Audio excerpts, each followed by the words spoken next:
alors Aliou Sow bu mel ni que ni tey jii li nga xam ne nii gis nañ ko à l'Assemblée nationale surtout du côté de l'opposition xeeñu dara par rapport ak unité bi nga xam ne dañu ko doon wootee démb ak barki démb ñenn ñi nee nañu bu ñu tasaaroowee mooy gën mais est-ce que tey jii l'heure est à la division. ba bu ñu tasaaroowee mooy gën mooy gën ci fan mooy gën ci lan pour seen intérêt bopp par rapport ak avantage yi am ci groupe parlementaire yi wala par rapport ak seen avenir ñoom tout simplement mais moi je pense que ay député Benno Bokk Yaakaar député Macky Sall lañ benn député Wallu yi député Ablaye Wade lañ et puis député Yewwi Askan Wi député Ousmane Sonko lañ ak Khalifa Sall taxawu ak Pastef ku si nekk am nga say député Khalifa Sall am na ay député am assemblée nationale PUR am na ay député am assemblée nationale Pastef am na ay député am assemblée nationale Yewwi Askan Wi waaw Yewwi Askan Wi moo amul député assemblée nationale xaw ma ndax dégg ngeen li ma wax. dégg naa la de. Macky Sall am na ay député am mooy Benno Bokk Yaakaar ils sont combien 82. ak Pape Diop bu ñëwee ñeneen ñi wóorul ni moi je pense que ni ils auront plus tendance à voter pour Benno Bokk Yaakaar parce que seen intérêt foofu la gën a mën a nekk par rapport ak positionnement yi nga xam ne war nañ ko mën a am ci wàllum poste de responsabilité yi nga xam ne moom la saawaay doon élucider léegi elmat au niveau de l'Assemblée nationale kon ku si nekk yaa ngi seet sa position pour sa carrière pour sa avenir politique problème bi moom mooy question bi ñu war a laaj tey mooy assemblée nationale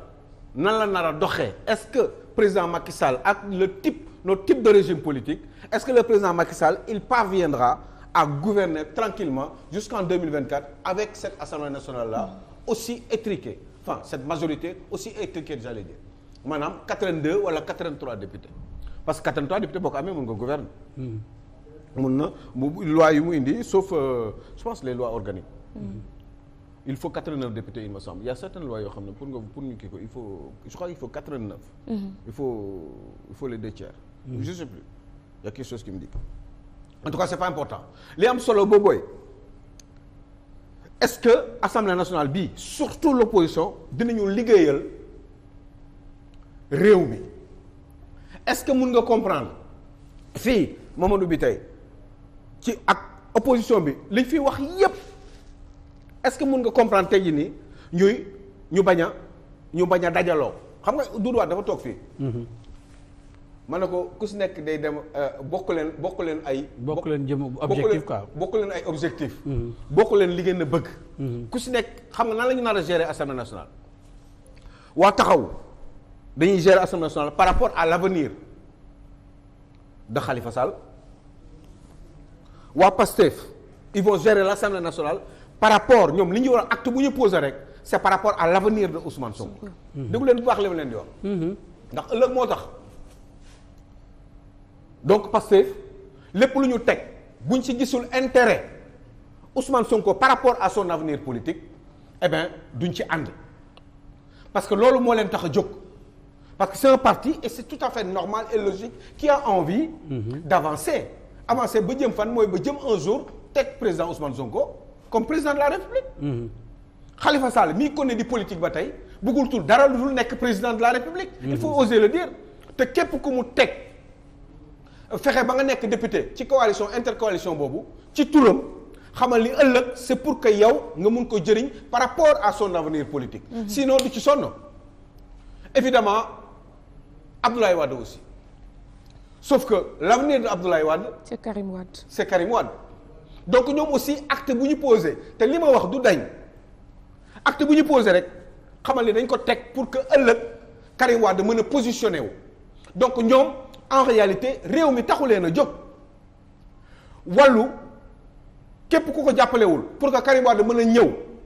retrouver ses droits toog nekk candidat pour que ëllëg éventuellement moom mu mën a nekk président de la République eh ben àndul ak yow. ak lu ñu mënti coow nag mu jëm kaw loolu man mii maa leen ko wax c'est une évidence aussi pour Ousmane Sonko et naturellement pour Khalifa Sall donc seen intérêt moo leen tax a jóg. mais dafa am ku des. ku des. mooy Macky Sall ak Benno Bokk Yaakaar acte bu ñu posé xamal ni c'est par rapport à l'avenir de Macky Sall président de la République mais avenir am pas jusqu'en 2024 avenir am jusqu'à après 2024 lan la nar a def acte bu ñu nar a posé ñoom xamal ni li ci dépendre dëgg mooy président Macky Sall lan la nar a def après 2024 parce que jusque là il va faire ce qu'il veut il a une majorité certes courte mais il va gérer sa politique il va faire ce qu'il a envie de faire ba 2024 parce que am na majorité boo xam ne doy na ko donte tuuti na te wóorul te des fois il faut faire attention moo tax ñu dem sali pour être sûr que ni y a aucune amul benn faille bu ñu demee dañu rek tekkaat yi affaire bi jàll ñu jàll même juste une question pour yéen ñaar juste une question c'est-à-dire d'après bu ma déggee seen jàngat yéen ñaar est-ce que mënuñ wax ne du ma ne mënuñ wax mais je demande la question est-ce que trahison amul bu jëm ci askan wi surtout bàyyeekoo ci yeewi askan wi parce que tey yeewi askan wi man tey bu ma posé woon candidat bëgg mairie ne yeewi laa bokk damay doon maire parce que ñu bëri tey doon nañ maire parce que dañ làqatu ci yeewi askan wi ndax xam nañ ne yeewi askan wi moment bi moom la le Sénégal et yeewi askan wi comprendre maintenant bu loolu amee ba pare ñoom ñu war a dem assemblée nationale ni ñu ko àndee woon ba ñëpp ànd ak ñoom ñu bëgg a dem tey assemblée nationale am ñetti candidat maanaam ku nekk taxaw bëgg a doon président assemblée nationale tasaaroo am na est-ce que du trahison ci askan wi. voilà askan bi am nañ ci. xam nga boo xoolee lu doon objectif maanaam coalition Yewwi Askan li ñu bëggoon dañ ko échoué d'abord dañ bëggoon majorité amul. léegi nag dafay compliqué trop parce que li doon seen objectif mooy dem ba fexe taxaw seen commission d'enquête pour dindi loi yi nga xamante ni Macky Sall galgal ngeen ko pour éliminer les adversaires politiques am na yenn yoo xamante ni def nañ ko pour mu leeral troisième mandat bi ak yeneen yooyu yëpp dañ ko échoué ci biir Yewwi boo xoolee ñi nga xamante ni Yewwi yóbbaale na leen bi ñu dem Yewwi sax gëmuñ ko woon te ñooñu it pour ñu fekk ji Macky Sall pour suba loolu bu xeboo nit ñi bañ ko xalaat parce que ñu bëri ci Yewwi dañ bàyyi boo xoolee Yewwi li su suppléante bi moom moo dem ñu bëri ay informaticien tailleur bàyyiwuñ ci woon xel xamuñu sax dañ nekk député waaw yaa ngi dégg dem nañ ci engouement boobu ànd ak ñoolu mais seen biir ñoom tey y a un problème bi fu mu commencé mooy déclaration des candidatures Ousmane Sonko déclaré na sa candidature Malick Gakou déclaré sa candidature Khalifa Sall bien avant déclaré sa candidature mu nekk 3 candidatures yu différentes yoo xamante ni tey ñoom mën ko xaar ci groupement ci assemblée nationale loolu la ñuy demee mais Sonko il a été clair nee na ko côté candidature moom posé wul ko benn problème même ci biir coalition Yewwi Askan Wi ku bëgg dem na dem oui foofu loolu du cas yaa ngi dégg ci seen contrat bi ñuy wax ne ñoom coalition Yewwi Askan dafa am benn pacte candidat yu bëri daf cee baax bu ko defee bu waaw loolu lañ ko jàppee nga mën a amoon benn pacte bu leen lié mooy dañuy ànd ba 2024 donc Yewwi Askan ba tey mu ngi exister mais dafa logiqueul c'est-à-dire ñoom ñi ngi dem mais seen xel dalu Yewwi Askan parce que lu tax Ousmane Sonko déclaré sa candidature Khalifa déclaré sa candidature pourquoi ñoom mënuñ def lu benn bokk yaakaar def parce que dañu ànd def benn bloc jiital benn leader soit Macky bu demul ku mu fa mënut a teg it dañuy ànd ak benn bokk yaakaar mais Yewwi seen doole seen engouement boobu ñu am noonu am na lu ñu gëm la woon Sénégalais yi tey ñu ngi ci jéem a génn nag parce que beneen discours boo xamante ni gisuñ ko woon beneen comportement boo xam gisuñ ko woon te bi nit ñi di nekk di votal Yewwi dañ ko voté ngir boole Khalifa boole Ousmane boole ak PUR léegi bu ñu demee ba ci assemblée nationale ñu tàqale ko idéologie day wute gis-gis yi wute kii yi wute parce que ñoom seen combat benn la woon bu ñuy dem benn la woon Yewwi dafa amoon benn combat donc dem na ba ci Ousmane Sonko plan campagne électorale mu invité Mimi Touré débat public pour ñu waxtaan ci li tax moom mu bëgg dem assemblée nationale dégg nga yooyu dem na ba benn moment léegi nag gis nañ ne amatuñ majorité tas yaakaar des nañu wala beneen stratégie politique seen alliance boobu ñu bëgg a àndee sax ci assemblée nationale du sotti puisque majorité bi leen di permettre te dëgg yàlla Yewwi wóolu wàllu de waaw Yewwi moom wóolu wàllu xam nga lu ma bëgg a wax man mooy bokkuñu pour naa wax bi leer na mooy bokkuñu jumukaay bokkuñu maanaam dañoo bokk école te bokkuñu classe mais bokkuñu classe ku nekk a ngi ku nekk nga am foo bëgg a dem donc ce n'est pas c'est juste une coalition électorale pour essayer de faire tomber une majorité et puis mettre certainement en cohabitation un président de la République qui est élu loolu kese la woon ba pare dafa naroon indi ay coow indi ay problème et puis dëkk bi déstabilisé wu ba 2024 et puis ay élection am bu boobaa keneen mooy ñëwaat te ni muy ñëwee aussi ça va être de manière étriquée lay nekkee président de la République mu nar a doon ay dajaloo ay pàccoo encore ay dajaloo séparé partager postes yi et puis continuer waat di dérouler pour le Sénégal boo xam ne amul avenir amul stabilité parce que nit yi ku nekk da ngay sóoraale sa bopp ce n'est pas évident ici xam nga lu tax gis nga man xam nga fan laa doon kontaanee ci waa Yewwi Askan Wi bu ñu amoon une coalition boo xam ne ak coalition boo xam ne dafay nekk autour d'un programme boo xam ne ñoom ñëpp dañ ko déggoo ci seen biir ne ñun lii la ñu bëgg pour dem Assemblée nationale dañuy leen liggéey bu ñu amee une majorité on va avoir benn groupe parlementaire liggéeyandoo ensemble bu ñu paree biir Assemblée nationale élection 2024 léegi mu ñëw ñun diw la ñu xalaat jël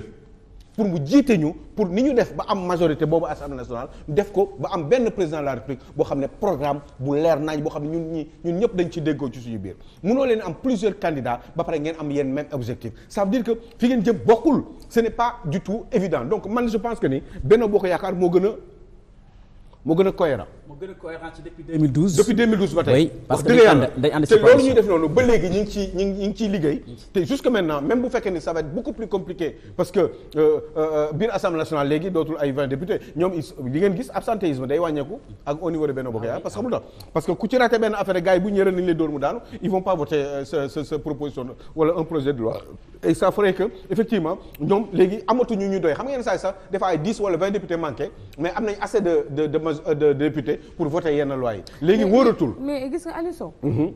am nañ waa Benno Bokk Yaakaar am nañ conscience certes depuis 2012 mais il faut préciser quelque chose te loolu il faut ñu leeral ko ne les dés sont jetés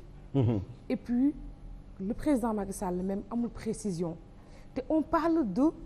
de l'Assemblée nationale benn pouvoir la ci parmi les 3 pouvoirs yi nekk ci réew mi. deuxième institution de surcroît nga yor ay députés yoo xamante ni ce choix wu bureau bu Assemblée nationale mën na déterminer après seeni position carte gi lu tax tey jii waa Benno Bokk Yaakaar dem ba Saly gisante fa en catimini mën a waxtaan seen biir c'est parce que le président Macky Sall lui-même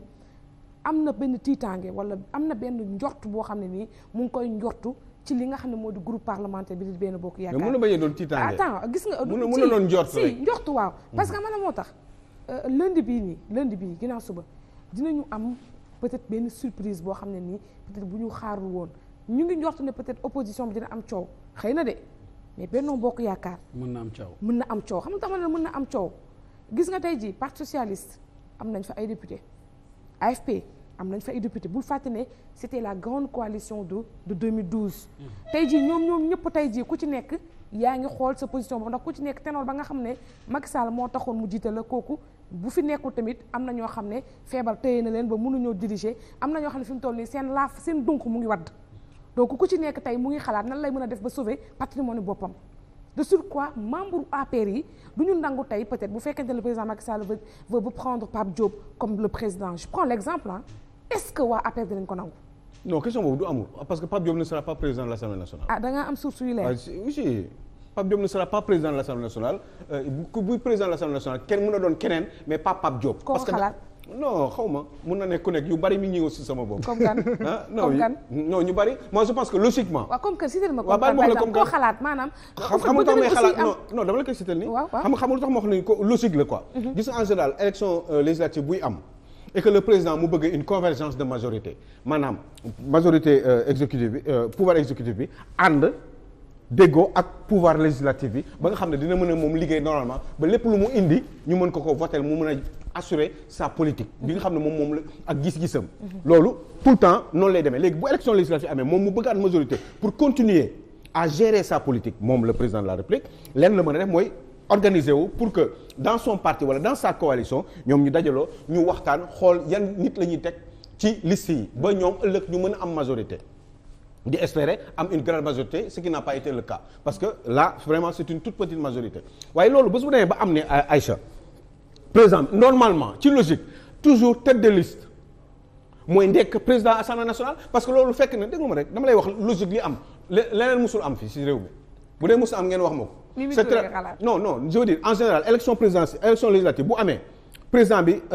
organiser liste bi waxtaan ci ak ay njoñam wala ak ay coalition bu ñu demee toujours en général à moins qu'il y ait une grosse trahison mais logiquement kii jiite tête de liste bi gisoon ni campagne électorale moom mooy jiite normalement bu élection opposition bi gagné woon élection législative am majorité théoriquement Ousmane Sonko moo waroon doon président assemblée nationale. bu fekkee ni bëgg na ko parce que loolu mooy logique démocratique. li fii nii pour le cas de la majorité présidentielle Mimi Touré la ñu jiital donc forcément même sauf président bi proposé ko wala ñu déggoo ci ay kàddu en dernière minute mais normalement il était convenu ñoom ci seen biir waxtaan même bu fekkee ni je ne suis pas dans les secrets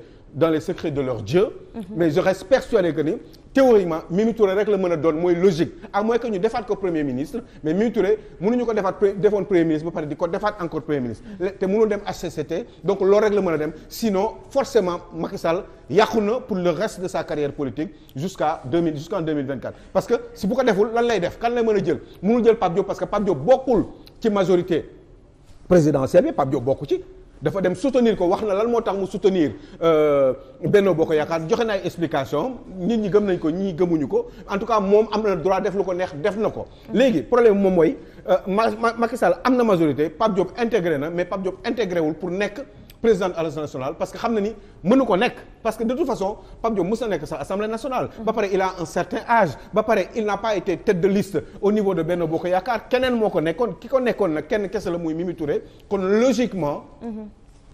évidemment du ma yàlla du ma yonent du ma gisaane mais c'est d'une évidence que ni ça devrait si tout se passe dans l'ordre normalement c'est Mimi Touré qui devrait être président de l'Assemblée nationale après nag commission yeeg vice-président si mën nañ ko lijjanti mën nañu sax def Pape Diop vice-président comme ni ñu defee woon Ablaye Matar Diop vice-président bi passé et cetera du ma waxee logique la wax mais du ma wax logique xam nga